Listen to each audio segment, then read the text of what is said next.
Sebab supaya kita maklum, baru ni kita sudah jumpa dah kan, Nabi SAW bila dia nak mandi junub, dia berwuduk dulu.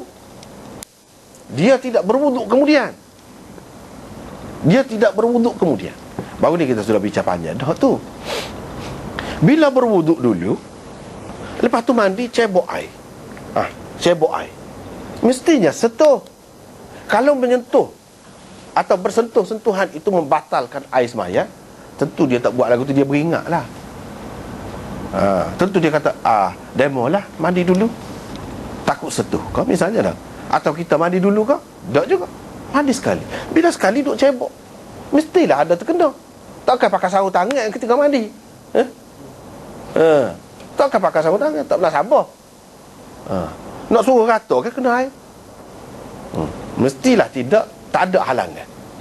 Baik, orang kata itu mah dia mandi ni, kalau dia tidak tutup aurat pun, ni dalam gelap mandi ni, biasanya mandi junub ni subuh dalam gelap ke sampai itu, tidak ada lapu gapo, tak apalah, boleh lah kalau telanjang pun muka tak nampak, dia kata. Dah kalau tak nampak, lagilah tak boleh. Ni lagilah tak boleh, sebab kemungkinan bersentuh tu lebih besar lagi, lebih banyak lagi, muka tak nampak kan. Tidak kata sentuh dengan orang perempuan ni kalau nampak baru batal. Tak. Tak nampak pun kalau sentuh batal apa tu lah. Kalau kita kata pasal gelap, gak orang berjunuk ni mesti kau tengah malam? Tak mesti. Tengah hari pun boleh juga. Apa kalau tengah hari? Supaya masalah dia akan nampak sekali. Yang kedua, kemungkinan bersentuh tu banyak sekali. Lepas tu kita kata, baik, kita tengok sini. Nota yang kedua, 159. Menurut As-Sindi, apa yang jelas dapat difahami daripada hadis ini hanyalah Aisyah dan Nabi SAW telah mandi dengan menggunakan air daripada bekas yang sama. Tetapi ia tidak jelas menunjukkan mereka telah mandi bersama-sama. Mandi dari bekas yang sama. Betul. Mana ada bukti dalil yang terang menunjukkan mereka mandi bersama di sini? Kerana haraf waw sebelum perkataan an-nabi, kata dia, lebih tepat digunakan untuk waw ataf, bukan sebagai waw ma'iyah.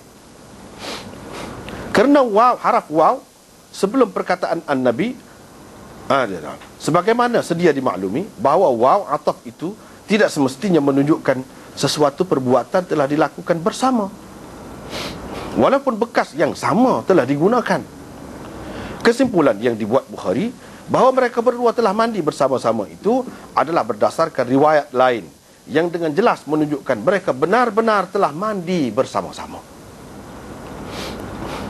Sebagai contohnya hadis berikut ini, yang juga telah diriwayatkan oleh Al-Bukhari di dalam bab 9, kitab mandi, hadis nombor 253, daripada Aisyah. Jelas beliau, kuntu aghtasilu ana wan nabiyyu sallallahu alaihi wasallam min ina'in wahid takhtalifu aydina fihi.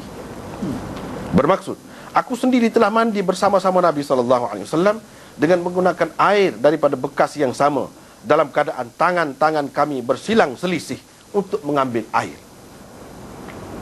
di dalam bekas itu. Hadis ini juga telah diriwayatkan oleh Muslim dan lain-lain tokoh hadis. Cuba kita tengok hadis nombor 253. Masih ni ada dah dalam bab ni. Dalam risalah ni 253. Tengok. Muka surat 214. Muka surat 214. Itu hadis. 253. Aku mandi bersama Nabi SAW dengan menggunakan air dari bekas yang sama. Tangan kami bersilang selisih untuk mengambil air di dalam bekas itu. Tapi tak terang lagi. Dalam nota tu kita tulis. Ada dalam riwayat yang lain, dalam riwayat Ibnu Hibban dan lain-lain, dia kata kadang-kadang tangan kami bertemu. Sentuhlah, bertemu. Ini jelas menunjukkan mandi sekali dan telah bersentuh. Tapi Nabi SAW tak ada dalam mana-mana hadis pun yang cerita kata lepas pada dia mandi semua tu, dia ambil air semaya semula. Kerana bersentuh dengan bini ni. Ada tak? Tak ada. Dalam hadis mana-mana pun tak ada.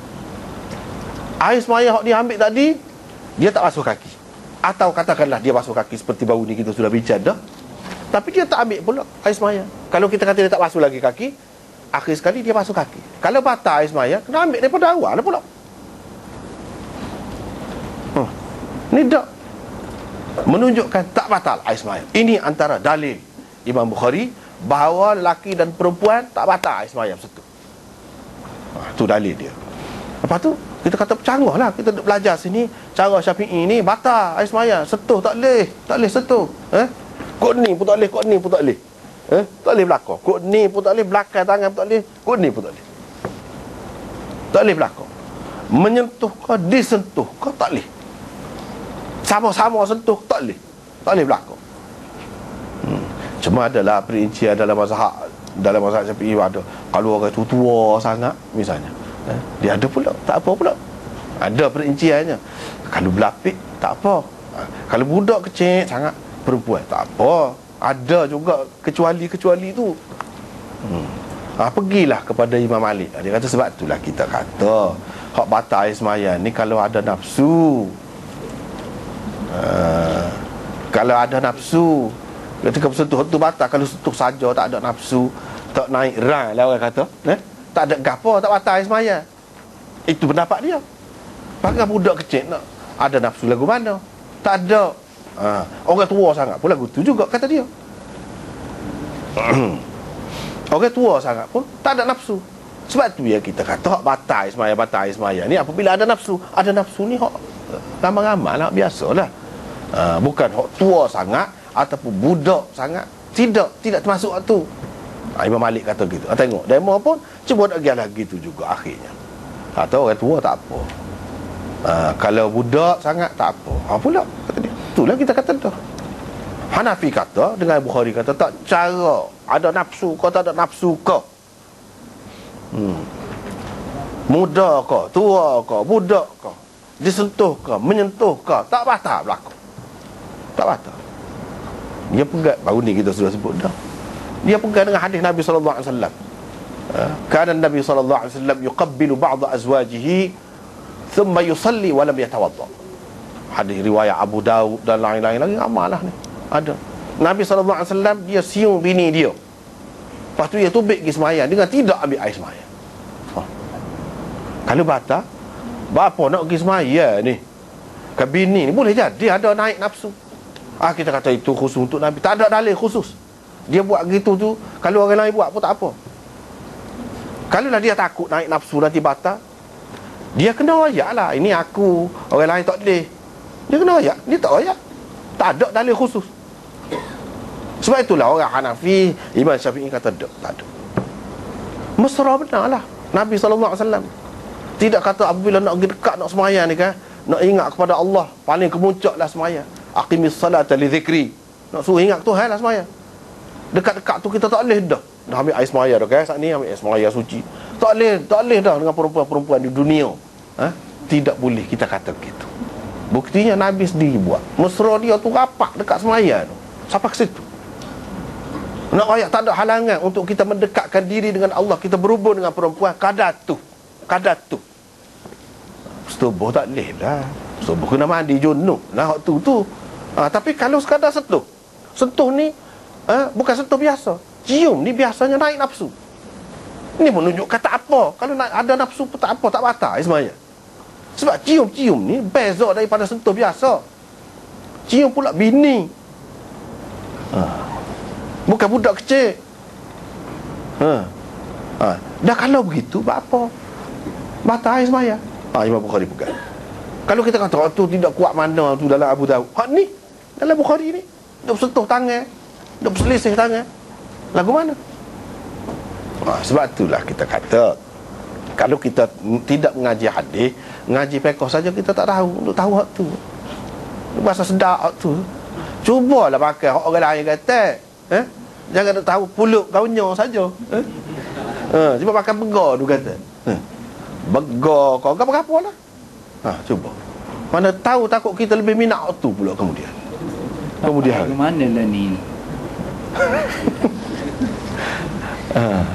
Kalau saya tu kan saya